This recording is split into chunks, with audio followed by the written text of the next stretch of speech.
I'm R.E.A. Schwartz with my co-host Rachel Galligan, and welcome to the WNBA Insider Show. Each week we cover different topics important to the W, using X's and O's along with key stats who bring honest and critical analysis. This episode we have a special and unique guest, David Berri, also known as that guy who writes those kick-ass articles about the W, surrounding, all the misconceptions about the W and those things, and he writes for Forbes. Welcome to the show, David. Glad to be here. So the first thing I really want to ask you is, how do you approach these new article ideas? Because as I told you before we started recording, your articles are well written and thought provoking. I mean, you had one on why is the MJ of the W so underpaid compared to Adonis Jordan back in the 90s? The best basketball player taking a lesson from boxing about figuring out who it is, and many other topics that really just open people's minds to viewing the W from an equal playing field versus, starting with them way behind. Yeah, let me give you a little background on sort of how Forbes works. I'm a contributor at Forbes, and Forbes has like a fairly large roster of contributors, and so I'm under contract. And the contract calls that I write 7 articles per month, which is quite a bit. And so I spend a lot of my time thinking of ideas.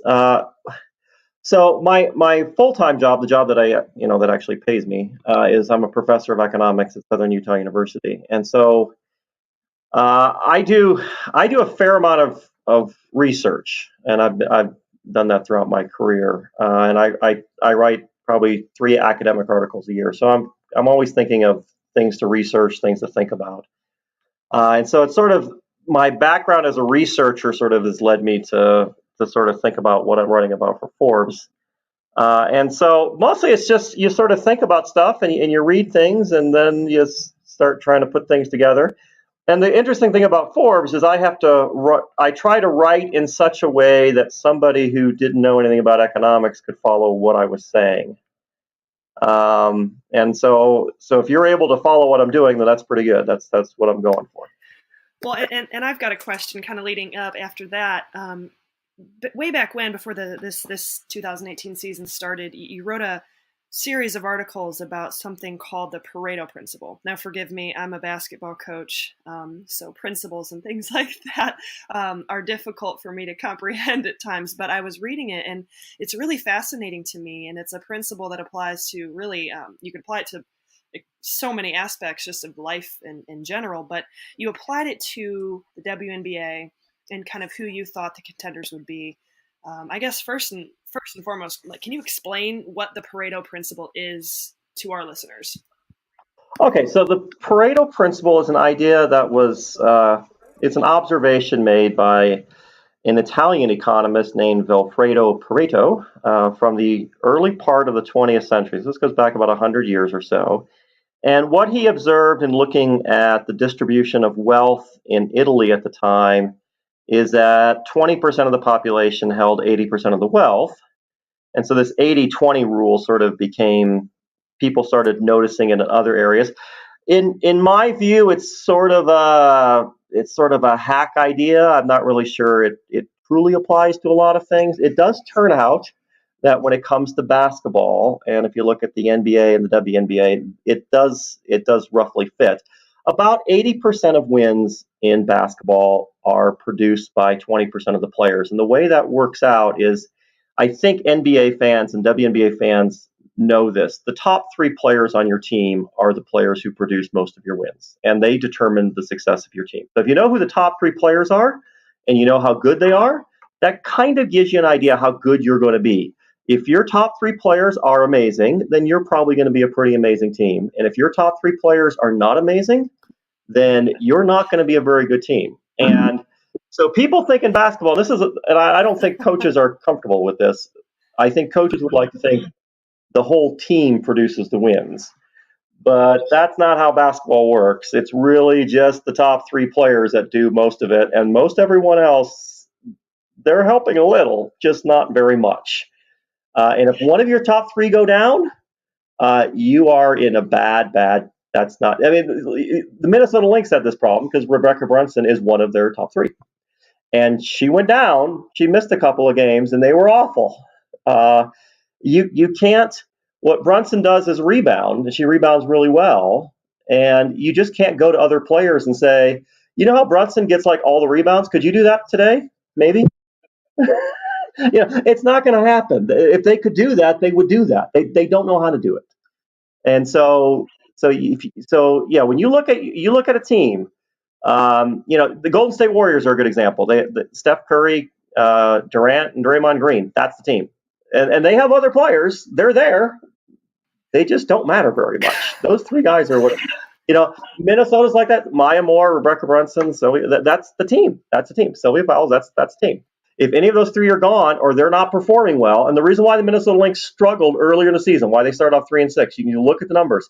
Maya Moore got off to a horrible start, and if she's not playing well, that's just it ain't gonna happen. You can talk to all the other players all you want. That's a key player, and if she doesn't play the way she normally plays, and why didn't she play that well initially?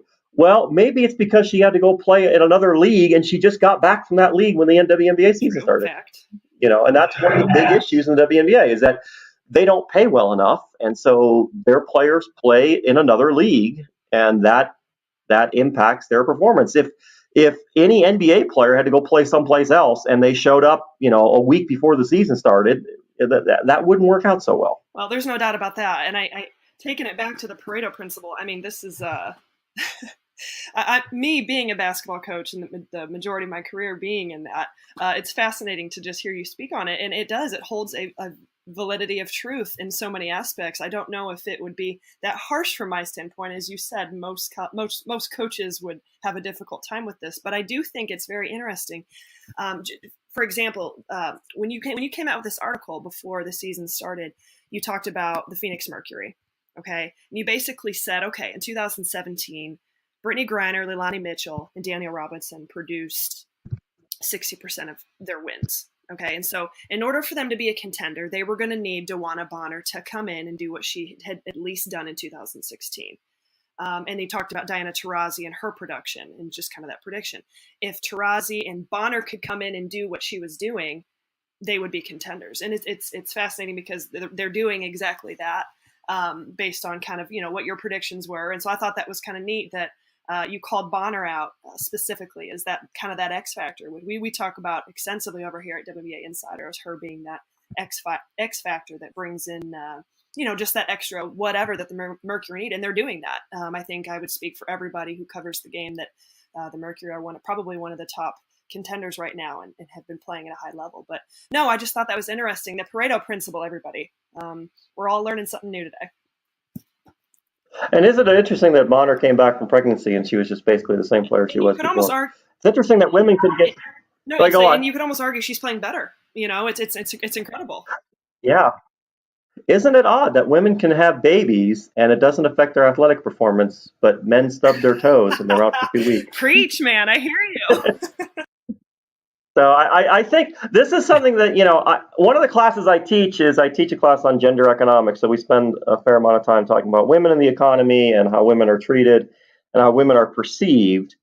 And there's a big gap between how women are perceived and how they actually are. And so men have this idea that they're tough and that they can handle things. And I've lived with women, and I only have daughters, and I've lived with my wife for 27 years. And women are way tougher than men. They handle things a lot better than men do. You, man. We're speaking truth today. There was somebody said that Serena Williams is the greatest athlete ever because she won the Australian Open while pregnant. And some guy came back and said, well, Michael Jordan won a title and he had the flu. Seriously? Really? We're equating flu with pregnancy?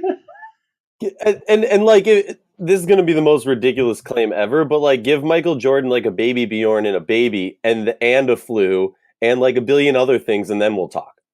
Yeah, and the thing is, what's interesting is that men seriously think that having the flu is the same thing, and I'm willing to agree that from their perspective, it probably is. That men having the flu is the most devastating thing that could ever happen to them.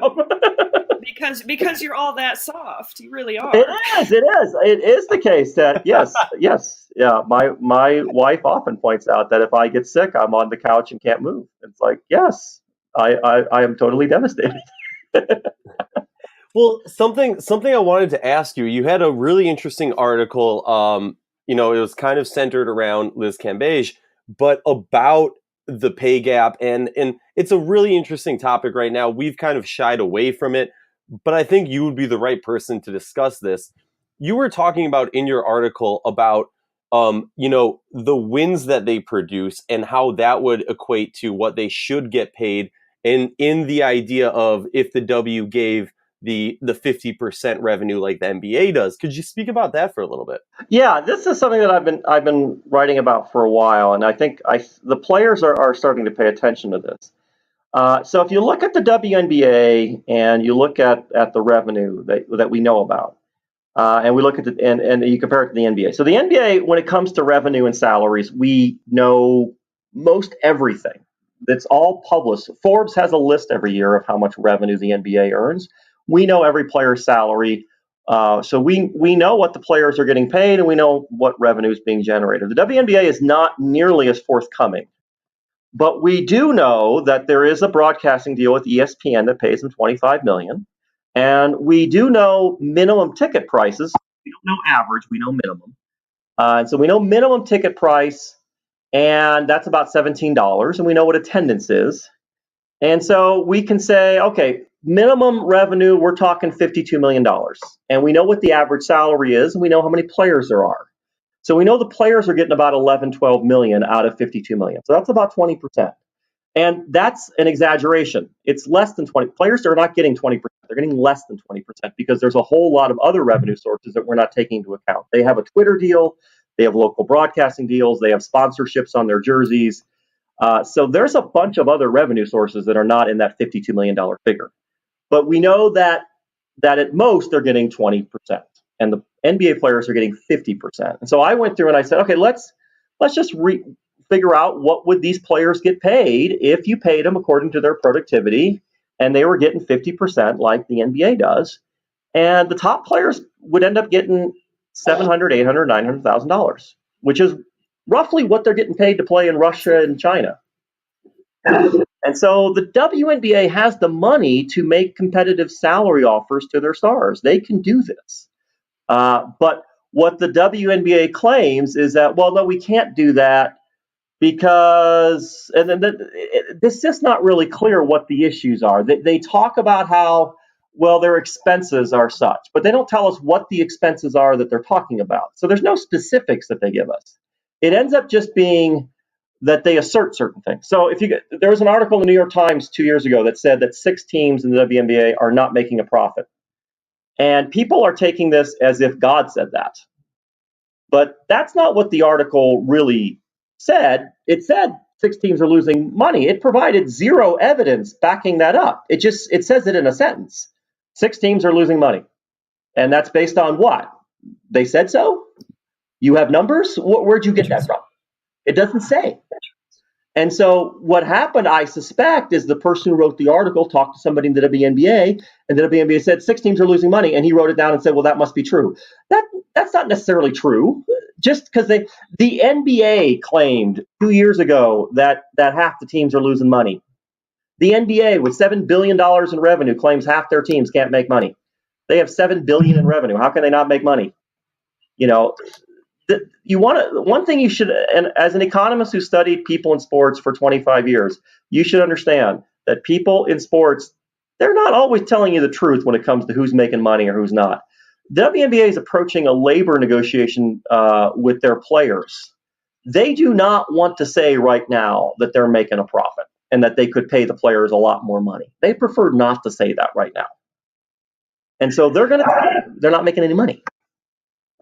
I have a question for you. You said the WNBA is not as forthcoming in terms of the NBA. Are you talking about just the information provided as to exact numbers, expenses, where things are going? I mean, like you said, from all your research and things that you've done and looked into, is there any, do you know where this money's going? No, I don't. No, I don't. I can tell you this. The WNBA claims their expenses are so high that they can't pay their players more than what they're paying them. I do know that if you look at college women's basketball, they do self-report their expenses to the Department of Education. So all the colleges do this, and we have access to that data. And a college women's program, it seems to me, and I may not be right about this, but it seems to me that their expenses would be pretty similar to a WNBA team in the sense they play a pretty similar schedule length. They have to travel. They have coaches. They have trainers. A lot of these costs seem like they'd be pretty similar. And the average Division I program has a cost of $2 million. That's their expenses.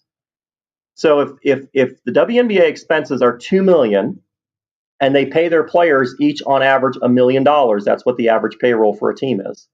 That's $3 million. And there's 12 teams. That's $36 million in costs in a league that has $50 million in revenue. That sounds to me like there's a profit. Now, it could be that their expenses are higher because they're spending money on something else. And I don't know what that is. One thing to keep in mind about the WNBA is that a number of them are owned by NBA teams, about 6 of them. I think it's 6. And the WNBA is so small that there probably isn't a lot of expense controls on this league. You know, the Phoenix Suns gave Devin Booker $158 million. That is very much, that's way more than the amount of revenue the entire WNBA is going to make an entire season.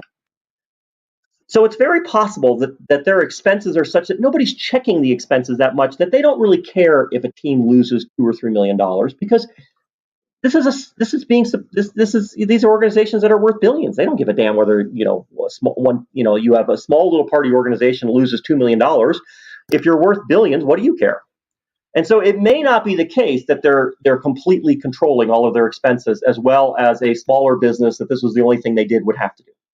So that's entirely possible.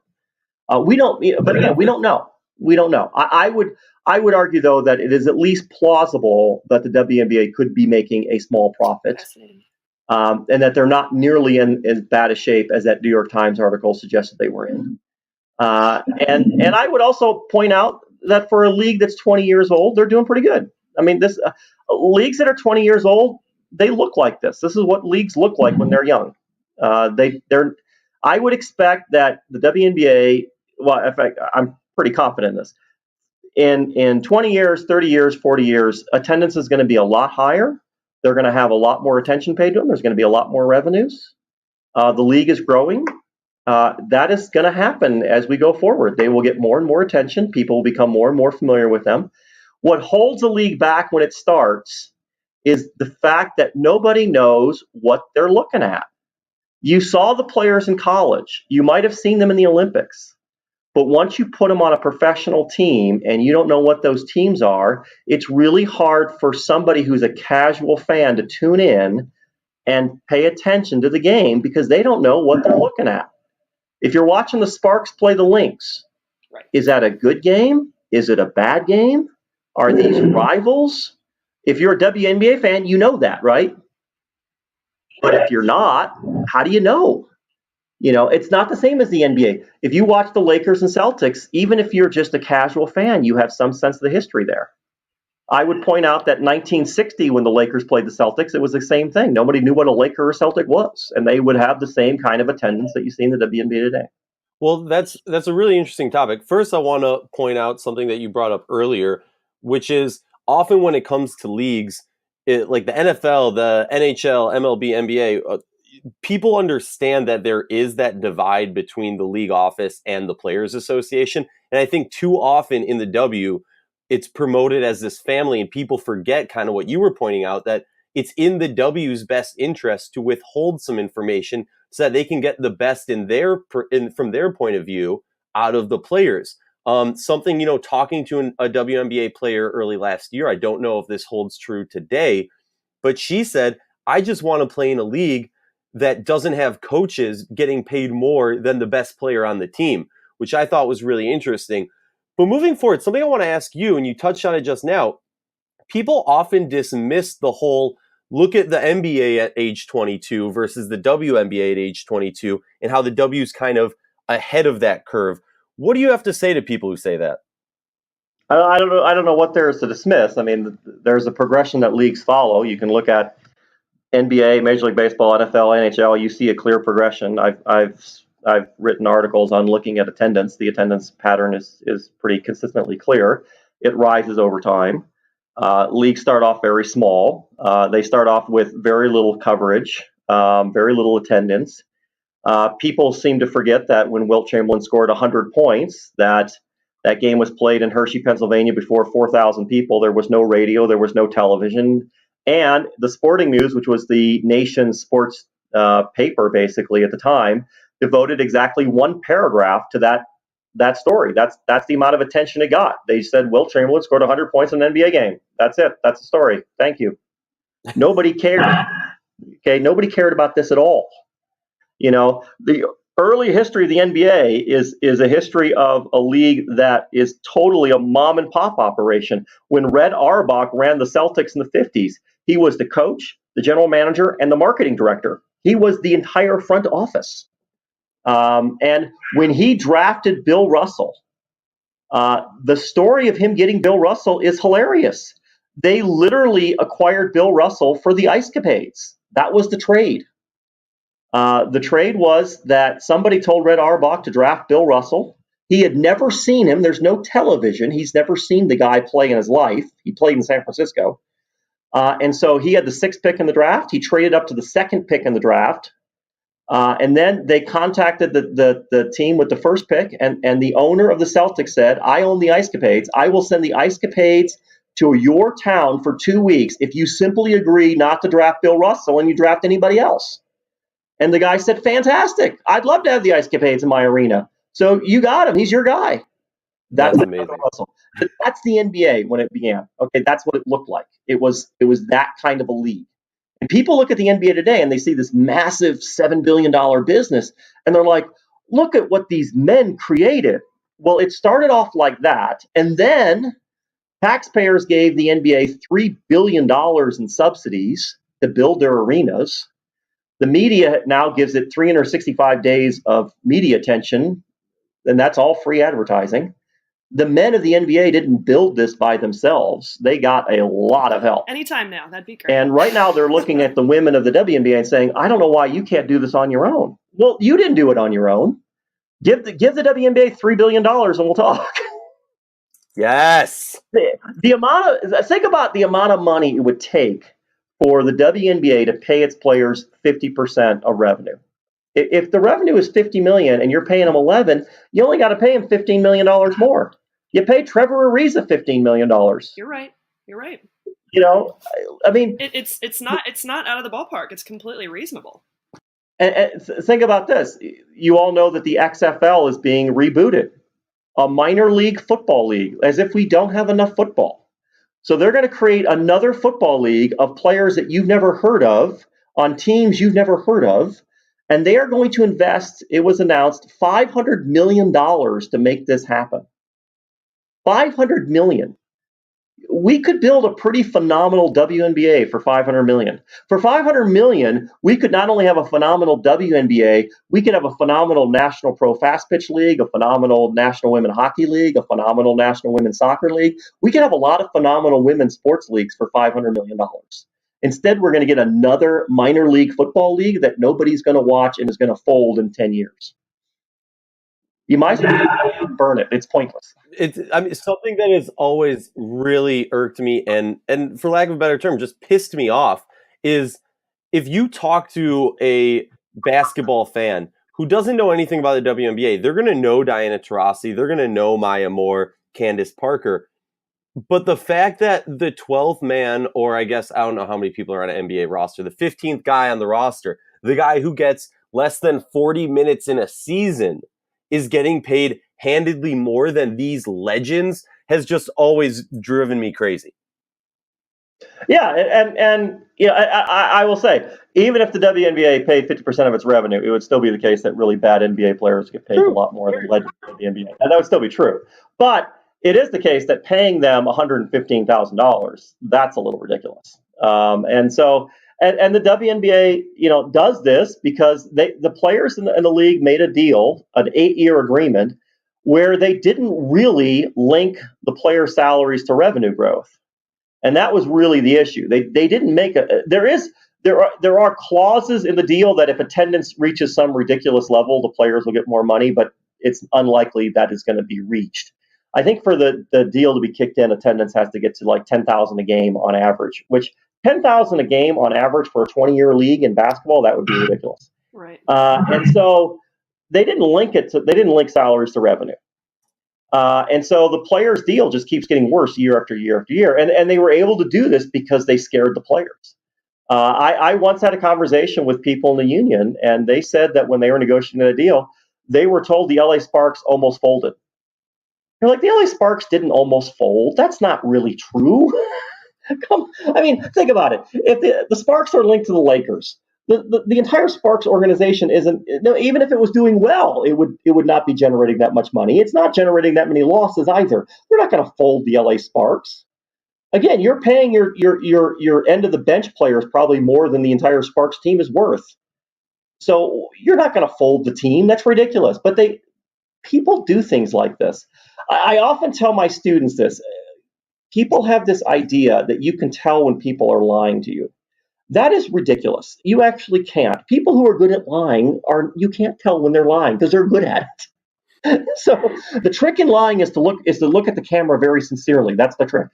So politicians do this all the time. People should be aware that people make up stuff. That's very true. And I really appreciate you for joining us for this episode. The one thing I do want to ask you, the last thing, I guess, before we close out is, what was there a moment where you said, I'm going to use my platform to bring attention to this? How did it come about that you said, you have like 7 articles a month you got to write? How did it come about that you decided you were going to devote such a large portion of your time to covering this? Well, I decided when I started writing for Forbes last year that half my articles would be on women's sports. So I decided to do 50-50. So I've kept that ratio. So half the articles are on women's sports. And so because I think half the coverage should be on women's sports. I think we should do it that way. And so I follow that. Apparently, I'm the only one in the world who does that. So I get a much bigger fan base than I would otherwise. And I find in my women's articles, the articles I do on women's sports tend to do better than the articles of men's sports. They get a wider readership. And so my interest in this topic in women's sports goes back a few years.